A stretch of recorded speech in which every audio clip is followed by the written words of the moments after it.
July 1st, 1944. Hollandia Air Base, New Guinea. The first 3 P-38 Lightnings touched down like ghosts returning from the edge of hell.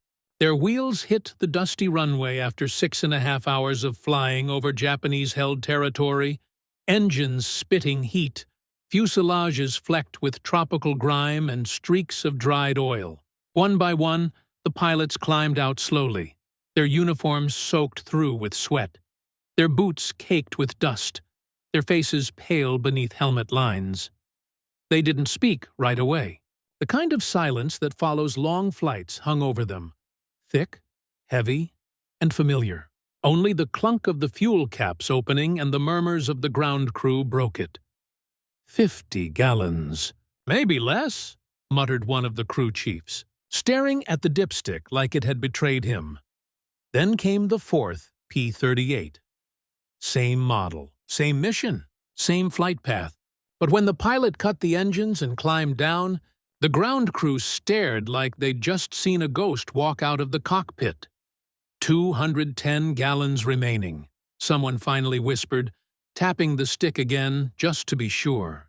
That can't be right. And yet it was. Same aircraft, same distance, same fuel tanks.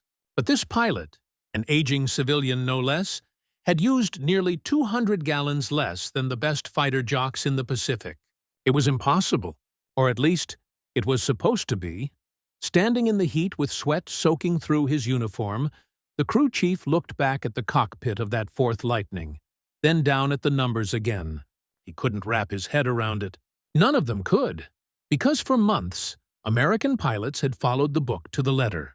Engine at 200 RPM, mixture set to auto-rich, high revs, high power, burn fuel like there's no tomorrow because the manual said that's how you kept the Allisons alive.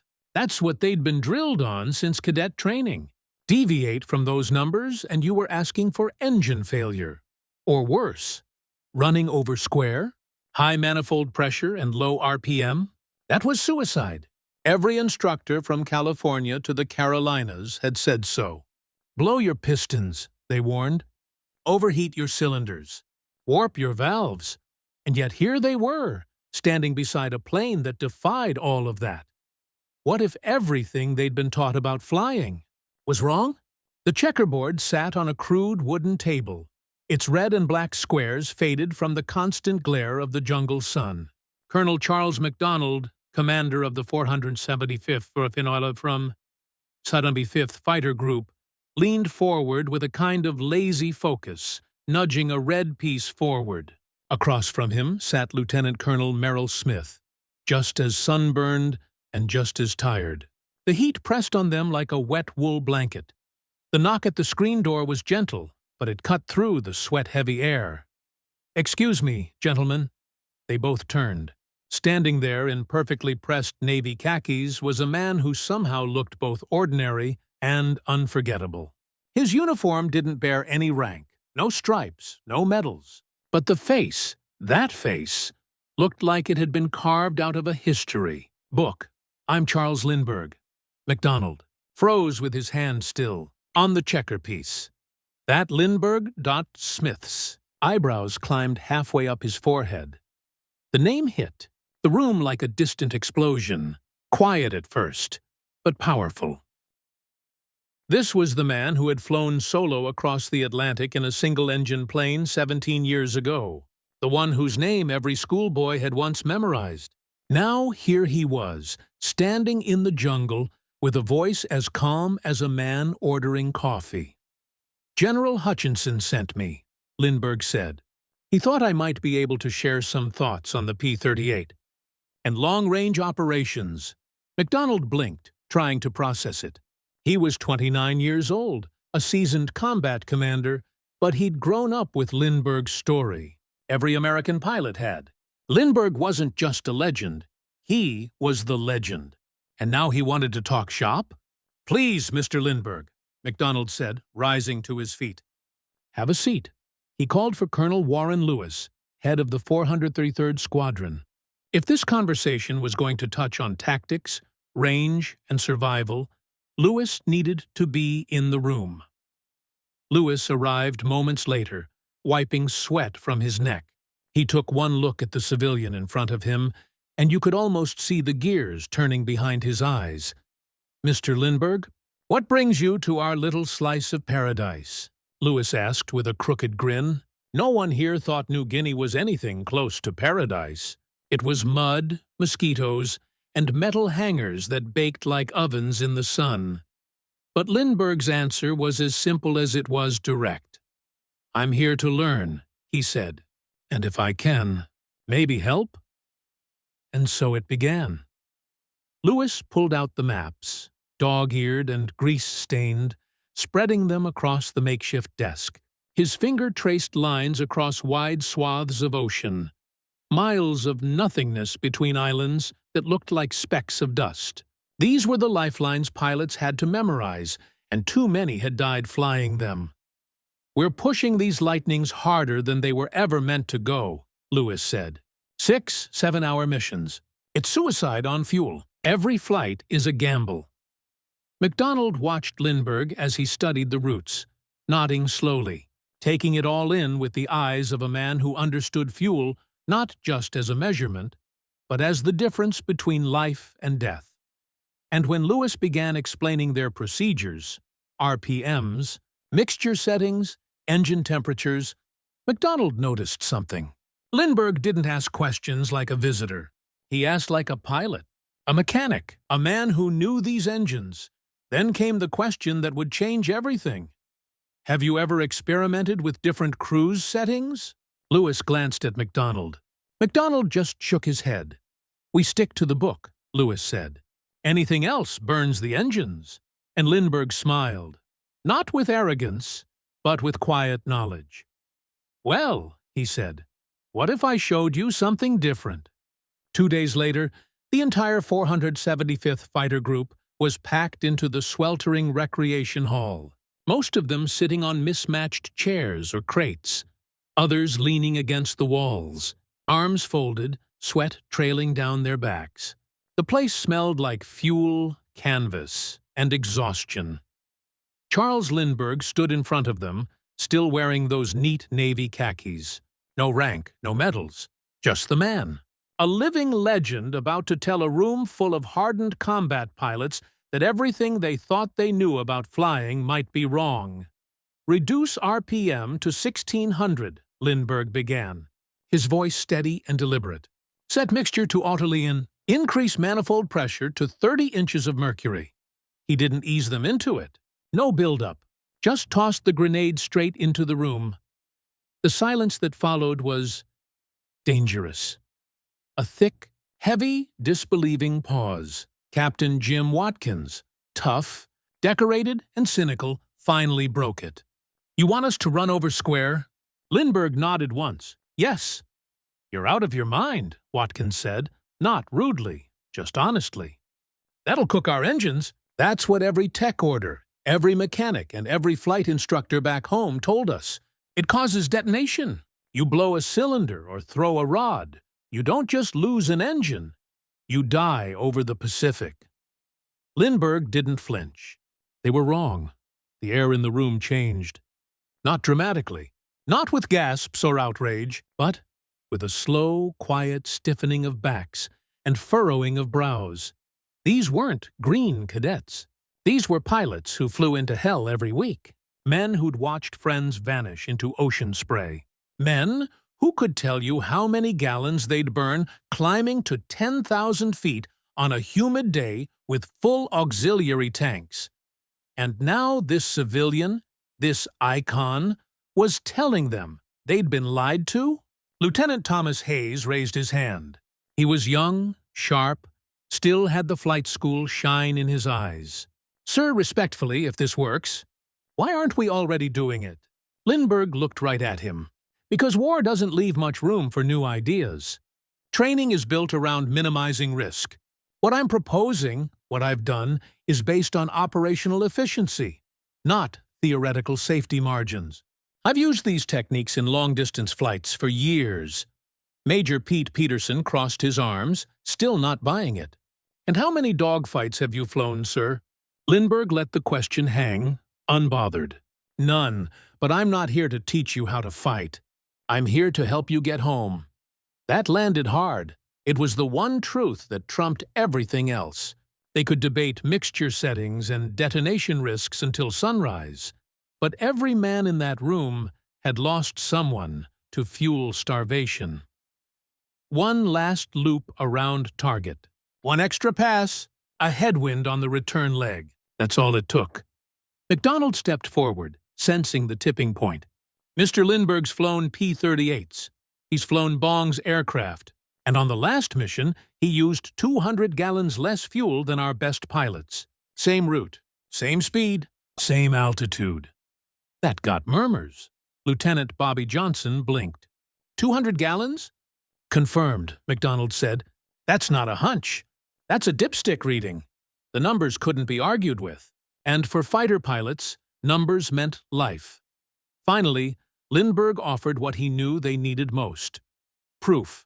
I'm checked out on the Lightning. Let me fly your next combat mission, he said. I'll fly in formation. Same flight plan. Same conditions. You can monitor everything. Fuel burn, airspeed, throttle settings. If I'm wrong, you'll know before we reach the target. But if I'm right, you'll never fly the same way again. It was quiet again, but a different quiet. Less about disbelief, more about calculation. McDonald turned to Major McGuire, standing at the back of the room, arms folded, watching like a poker player reading the table. McGuire, McDonald said. You fly his wing, McGuire nodded once. No drama, no debate. Just quiet acceptance. If this was going to happen, the second highest scoring ace in the Pacific was going to have a front row seat. The room began to shift. Heads turned. Faces leaned toward each other, whispering. The kind of energy that meant something real was happening. McGuire walked up to Lindbergh after the briefing. His voice was low, private. You really think this works? Lindbergh didn't hesitate. I don't think. I know. McGuire looked at him for a long moment, then smiled. Good. Let's go scare some engineers. July 3rd, 1944. The heat came early at Hollandia that morning. A low, sticky warmth that wrapped around the base like a wet blanket even before the sun cleared the jungle hills. Sweat bled through shirts before boots even hit the runway. Colonel McDonald stood next to his P-38 Lightning at 0530, clipboard in hand, helmet slung under one arm. But his eyes weren't on his own aircraft. They were locked on the 4th Lightning down the line, Dick Bong's old bird, now assigned to Charles Lindbergh. Lindbergh was climbing into the cockpit like he'd done it 1,000 times. No crew chief guiding him. No last-minute fumbling with straps. Everything neat, tight, practiced. Like the airplane was part of him. And yet McDonald couldn't shake the feeling that this was insanity. The mission brief was already pushing the edge. A 1,280-mile round trip over open water, with low margin for error and zero forgiveness for mechanical failure. They'd planned it using standard fuel assumptions, maximum capacity, minimum reserve. Any deviation, any miscalculation, and someone would end up floating in the Pacific, waiting for a rescue that might never come. And now he was letting a civilian fly it. With experimental engine settings? McGuire, standing nearby and running final checks with his ground crew, glanced over. He still looks like a bank clerk, he muttered under his breath. Yeah, McDonald replied. But that bank clerk has flown more hours solo than most of us combined. The pilots of Lightning Flight, McDonald, McGuire, Lieutenant Terry Edwards, and Lindbergh, walked out to their aircraft together. No pomp, no words, just a shared understanding. Today wasn't just a mission, it was a gamble with everything they thought they knew about flying. At the Oppie's tent earlier that morning, Lindbergh had gone over his procedure one last time with the quiet confidence of a man who'd already flown the mission in his head. Mixture Autoleon. Manifold pressure 30 inches. RPM 2600. Cruise. Speed 185 indicated, he said. The crew chiefs had looked at each other like they were watching a man dig his own grave with a smile. But MacDonald had given the go-ahead. Because if Lindbergh was right, this mission wouldn't just save fuel. It would rewrite the limits of what their P-38s could do. Engines roared to life in synchronized bursts, the Allison V-1710s coughing, then screaming as propellers sliced the humid air. Lindbergh's engines, however, sounded different. Lower, smoother, more reserved, like they weren't in a hurry to go anywhere. The tower cleared Lightning Flight for takeoff.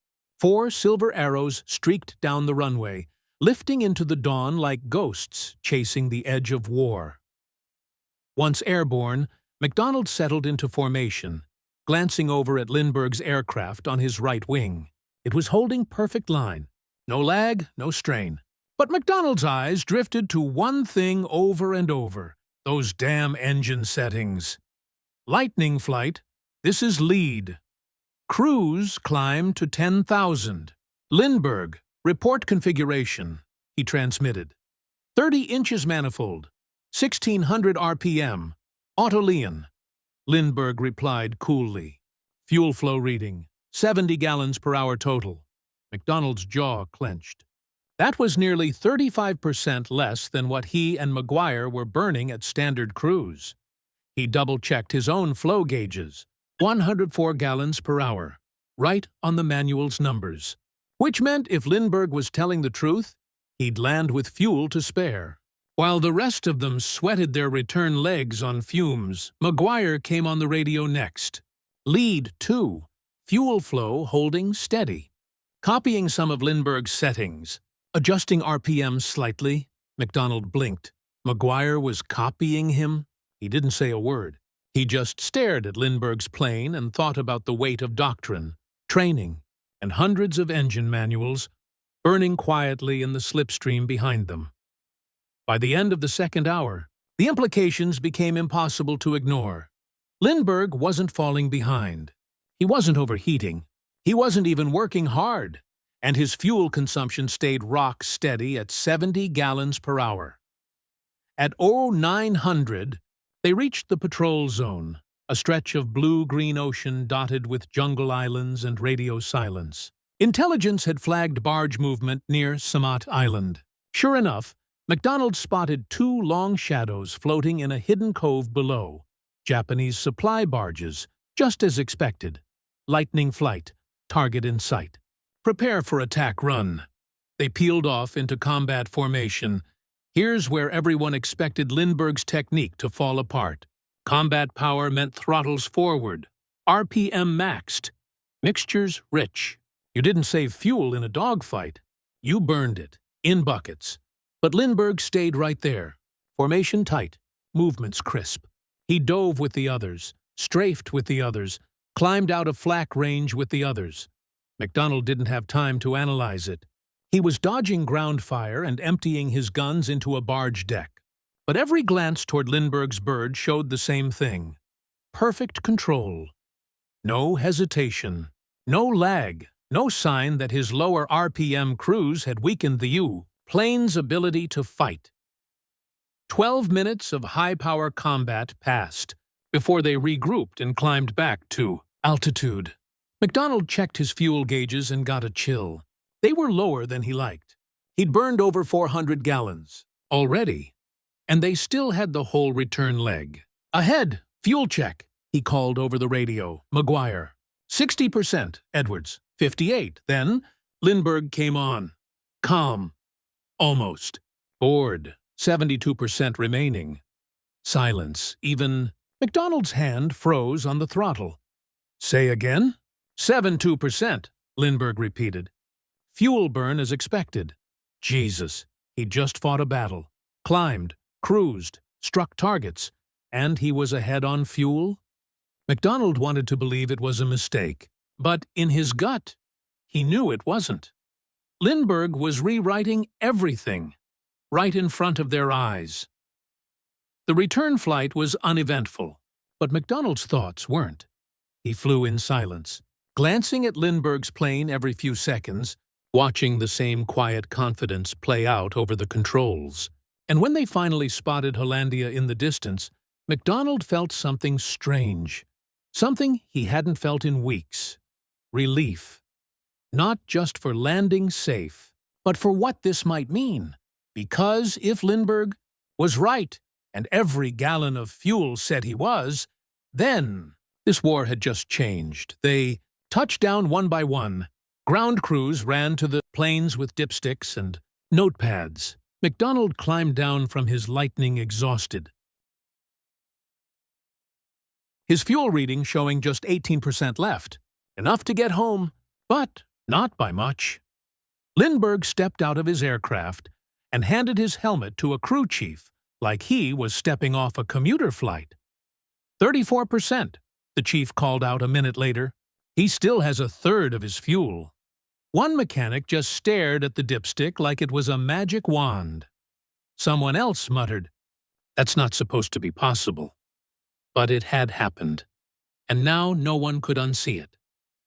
By dusk, word had spread, not through briefings, not through paperwork, but in the way all real news travels in war. Whispers at the mess tent, muttered conversations in maintenance bays, quiet disbelief over the click-clack of oil can lids and ammo belts. 34% fuel left, someone said, passing it like contraband. Same mission, same speed. That can't be right. Check the logs. They ran the dipsticks twice. By nightfall, the whole airfield knew. Charles Lindbergh hadn't just survived a 1,200-mile combat mission using heretical engine settings. He'd come back with enough fuel to fly another third of it again. His aircraft had fought, climbed, strafed, and returned with miles to spare. And now the quiet war was beginning. Lieutenant Hayes stood in front of Colonel MacDonald's desk, shoulders tight, hands clenched behind his back. His eyes looked haunted, like a man who'd just been forced to question everything that had kept him alive until now. "I tried it, sir. This morning. Just a test run. Non-combat patrol." MacDonald looked up from his papers. "And? I couldn't shake the feeling something was going to blow." Hayes laughed nervously. It was like waiting for an engine to cough blood. MacDonald said nothing. But it didn't. Burn was 73 gallons an hour. Same route I fly every week. Usually burn over 100. There it was again. The math. Cold, undeniable. Hayes looked down. "Sir, my gauges didn't care how nervous I was. They just told the truth." In the maintenance hangar, Technical Sergeant Mike Kowalski was elbow-deep in engine guts when the latest report hit his bench. A clipboard, a scratchy pencil. Dipstick measurements from Lindbergh's aircraft. Fuel used. 281 gallons. Mission duration, over 6 hours.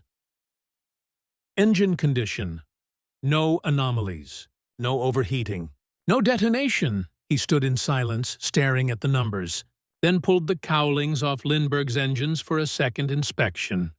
Nothing. No melted plugs. No warped valves. No signs of combustion chaos the manuals always promised if you dared run over square. Just 2 Allison V-1710s purring like hunting cats. Cooler, cleaner, quieter than they had any right to be. Kowalski ran a hand down the engine casing and muttered under his breath, "Either this guy's got sorcery in his fuel tanks, or we've been doing it wrong since 41. But not everyone was ready to throw away their Bible. Major Pete Peterson sat in the operations tent, jaw tight, voice clipped as he read Lindbergh's logbook from the mission.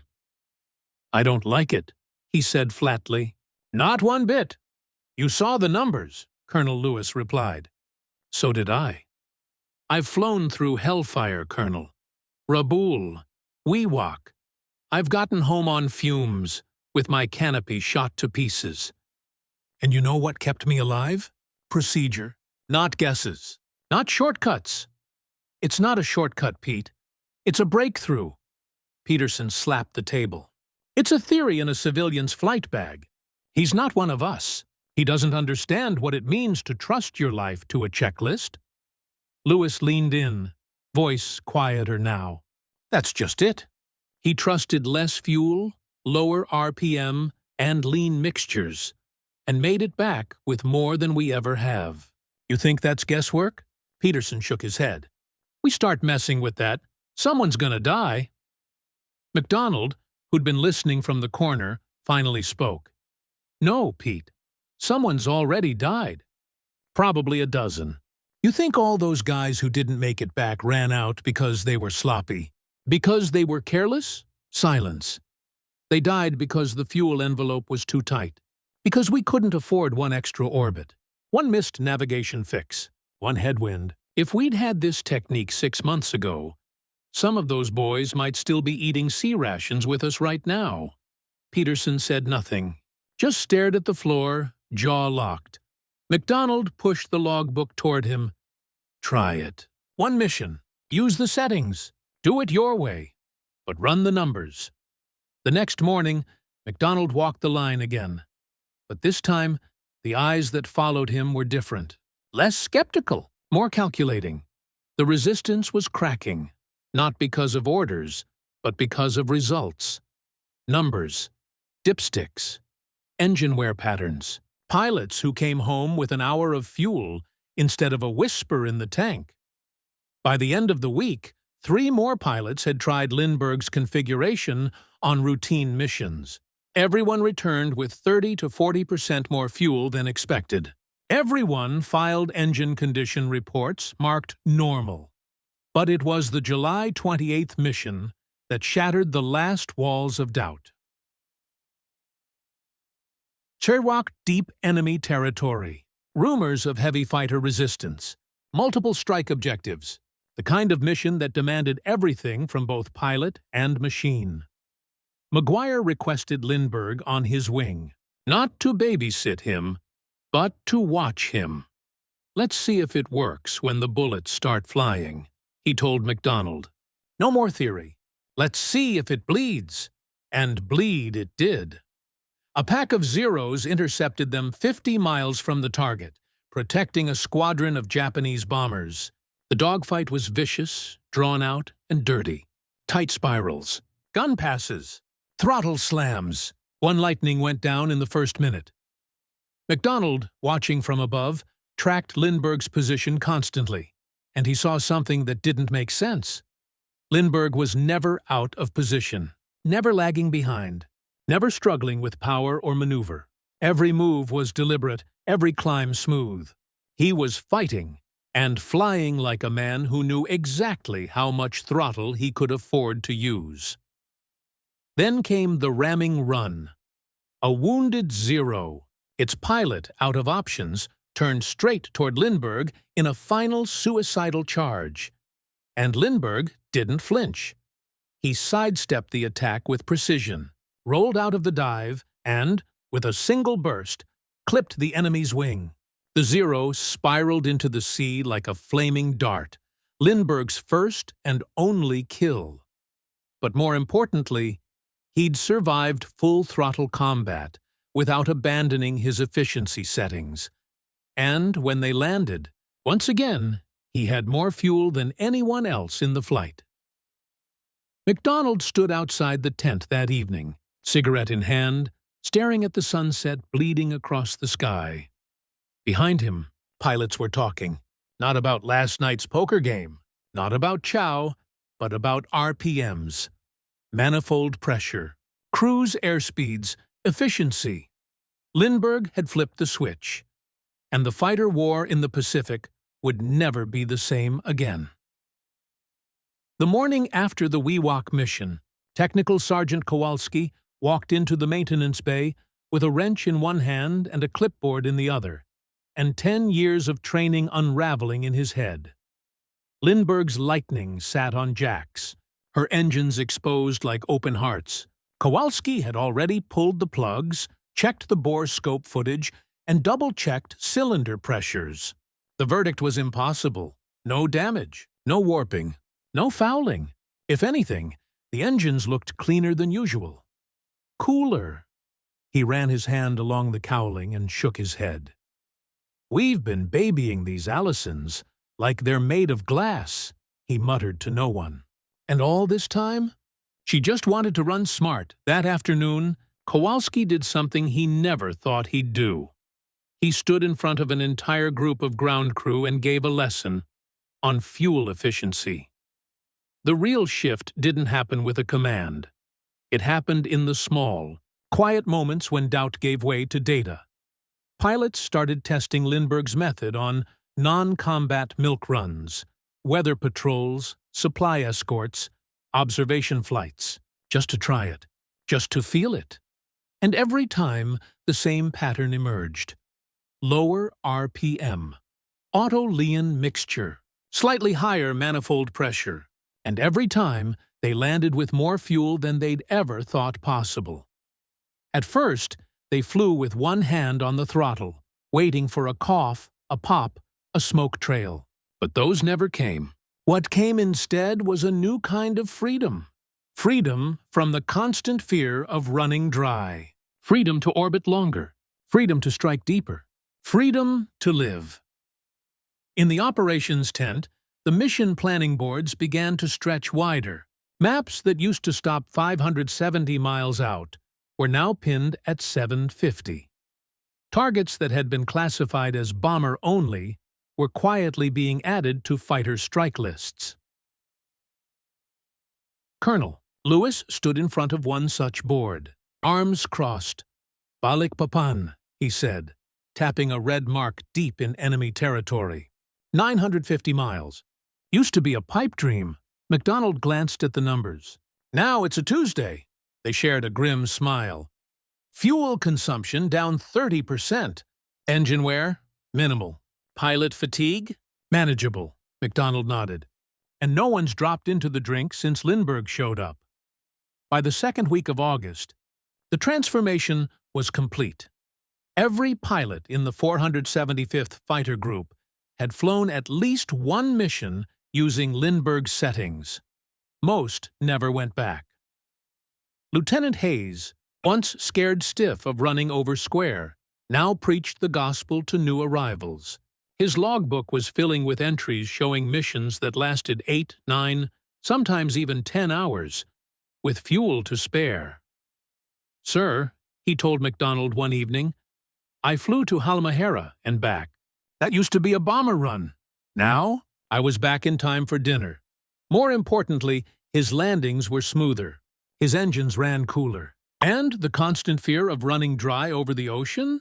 Gone. McGuire had become the true torchbearer. His word carried more weight than any report. "If it's good enough for me," he told a group of skeptical pilots in the mess hall, "it should be good enough for you."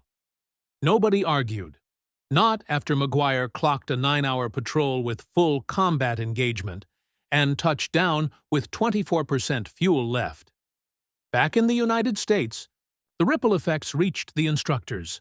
Training squadrons that had once punished students for deviating from technical orders now began rewriting the very manuals they'd once clung to. September 1944, United States Army Air Forces Headquarters. Washington, D.C., it hit the Pentagon like a classified whisper. A typed report, 12 pages long, stamped "Field Confirmed, Urgent Review," authored by Colonel Charles MacDonald, verified by 5 combat squadrons, copied and couriered to the desks of generals who'd never even seen a P-38 outside of a parade. The title was simple, understated, and damning. Operational results of modified cruise settings on Allison V-1710 engines, Pacific Theater. But the contents? They read like heresy: 30% reduction in fuel consumption, extended combat radius by up to 180 miles, improved engine wear metrics, no increase in mechanical failure, confirmed in combat environments with hostile engagement. And the final paragraph punched harder than a bomb run. Standard doctrine regarding engine management has actively limited operational potential, reduced survivability, and contributed to unnecessary loss of aircrew and aircraft. These recommendations, while initially demonstrated by civilian pilot Charles Lindbergh, have proven superior to all existing technical guidance and training materials. The room fell silent when it was read aloud. General Walter Granger, head of Air Force Training and Standards, didn't move for a full 10 seconds. Then he tossed the document on the table, like it had personally insulted him. "Are you telling me the most effective operational shift of this war came from a man we grounded in 1941 for political reasons?" The irony was poison. They'd once benched Lindbergh for his isolationist leanings. Now, the war he was supposedly too controversial to fight in. He was winning with a fuel gauge. Meanwhile, back in the Pacific, the P-38 squadrons were evolving. It started quietly, but spread with force. Pilots no longer just flew missions, they ran efficiency trials, competing with each other, logging cruise settings, swapping RPM tables like poker hands. Squadron chalkboards tracked fuel saves, like kills. 32 gallons under expected. 42 gallons saved. 0 engine complaints. 9 14 mean, Finerierint, still had 12% left. No one waited for permission anymore. They didn't need to. The jungle had become a classroom.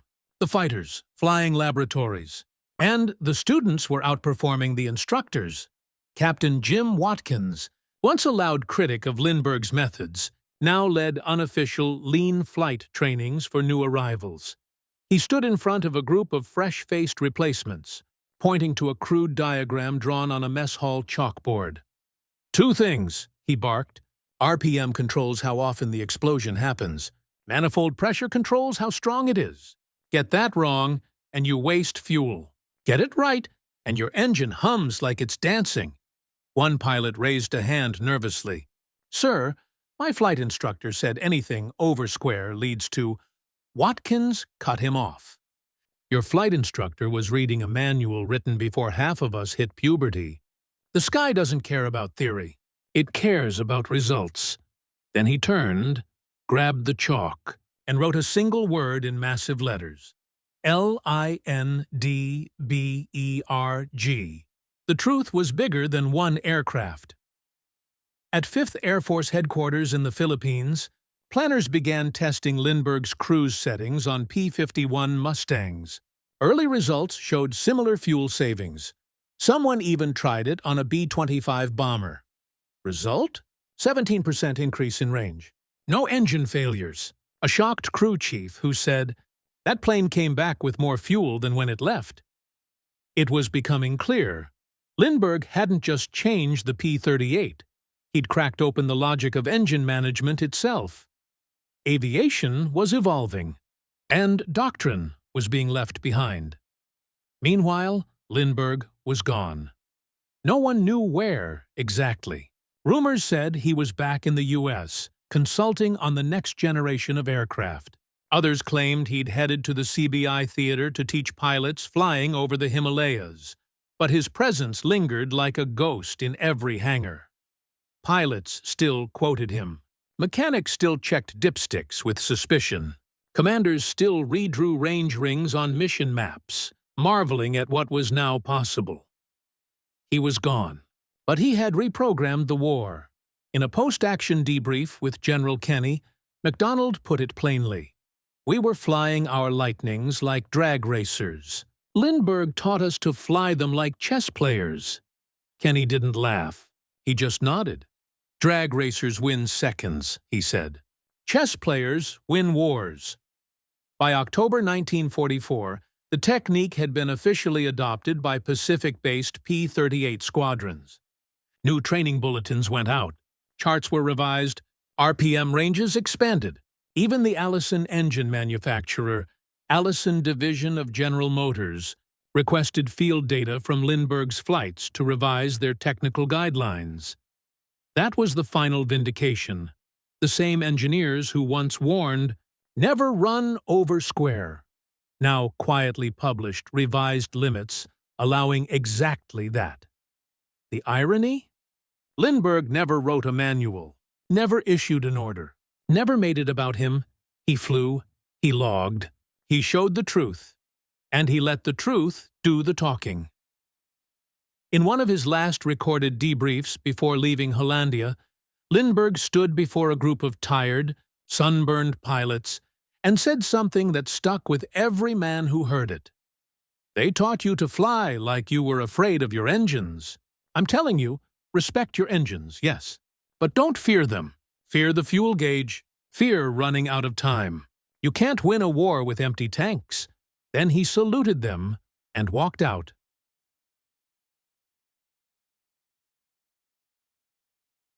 '45. The war ends. Japan surrenders. The skies over the Pacific go quiet. The kill tallies stop ticking. The fuel gauges, for once, aren't monitored with life-or-death urgency. Men begin to rotate home. Fighter groups pack up. P-38s, war heroes in aluminum skin, are lined up under tarps like retired gladiators. But amid the celebration and medals and homecomings, something else happens. Something quieter. The techniques Charles Lindbergh demonstrated, once considered dangerous, even treasonous, begin appearing in official Air Force flight manuals, not in bold print, not in headlines, just there, tucked neatly between performance charts and fuel consumption tables. A silent admission. For extended cruise, use of reduced RPM with higher manifold pressure has shown fuel economy improvements under certain conditions. The wording was technical, careful, politically neutered. But every pilot who flew under McDonnell, McGuire, and Lewis, they knew what it meant. Lindbergh had been right. Back in the States, the aviation world was mutating. The jet engine was taking over. No more propellers, no more mixture knobs, no more fiddling with RPM and manifold pressure. Now it was afterburners, turbine blades, Mach numbers. And with that, evolution came a subtle erasure. There was no room for piston engine profits in the jet age. The textbooks didn't teach Lindbergh's lean burn method. The flight schools didn't mention over-square operation. The instructors didn't say a civilian had once redefined fighter doctrine with a clipboard and a stopwatch, because in the end, Lindbergh had committed the greatest sin of all. He made the experts look wrong. Colonel MacDonald left the service with honors. He went home with medals and a respectable silence. But, in private conversations with other commanders, when asked what changed the air war in the Pacific, he always said the same thing. We didn't win because we had better planes. We won because one man taught us to fly smarter. He never had to say Lindbergh's name. The room always knew. In 1950, during the early stages of the Korean War, jet fighter squadrons began encountering a new problem: long-range missions over the Korean peninsula. With limited fuel support, a young Air Force captain in a briefing room raised his hand. Why don't we adopt Lindbergh-style fuel protocols for our ferry flights? We did that back in the Pacific with props. The briefing officer blinked. Lindbergh-style.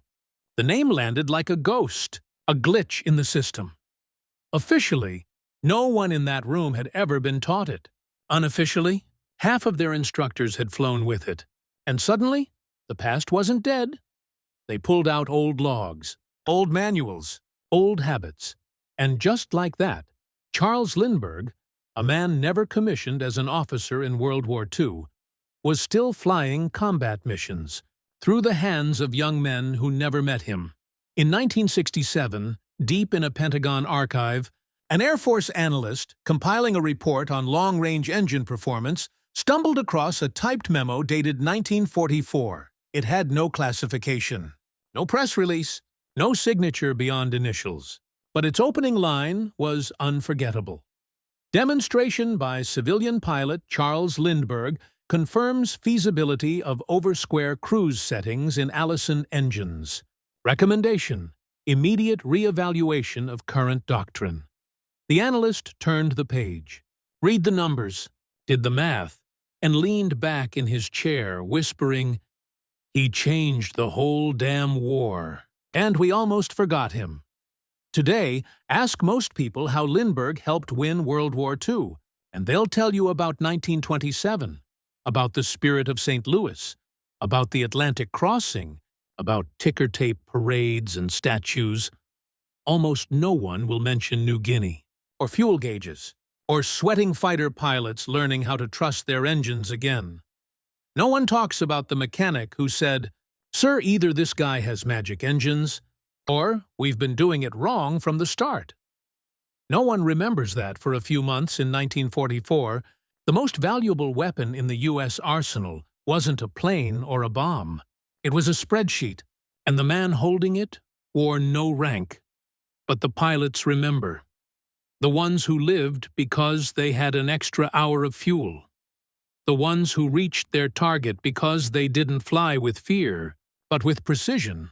The ones who sat in a plywood rec hall and heard a civilian say, "Don't be afraid of your engine. Be afraid of running out of time." Charles Lindbergh didn't need medals. He didn't ask for parades. He never demanded recognition. Because he didn't win the war, but he saved the men who did. And all it took was a different way to fly.